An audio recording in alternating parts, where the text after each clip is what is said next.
Good evening. There's major changes happening at the Albuquerque Police Department from the top down. With the whole new structure coming to APD leadership, a lot of the old brass is out the door, but not without the new chief taking a couple shots at them. News 13's Madeline Schmidt is live at APD headquarters with the story. Madeline?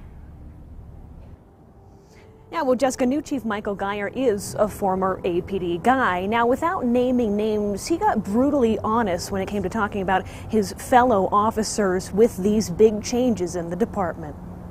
Sometimes just because somebody has a tenure on a job doesn't mean that they're doing the job as well as they may have done when they first started. Chief Michael Geyer was careful with his words, but he didn't mince them either.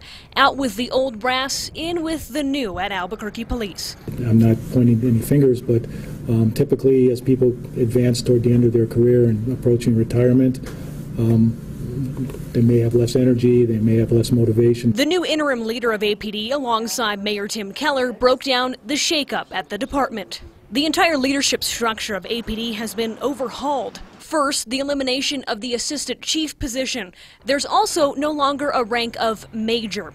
Now there's just 4 main bureaus led by deputy chiefs with commanders under them. And those commanders are currently in an acting position, subject to review.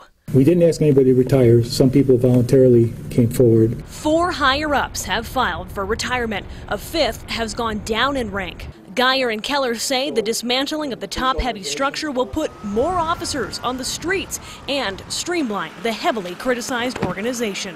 At the end of any administration after 8 years, you're going to see this sort of creep to the top. And so we want to emphasize that in other organizations or other police departments, that kind of dynamic is not uncommon. It's also not uncommon for a new administration to make some big changes.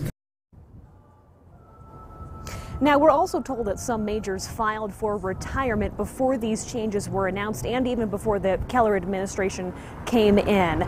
In that case, though, the positions for the majors, they were not refilled. Back to you. All right. Thank you, Madeline. Of the new leadership, only one deputy chief from Barry's tenure remains.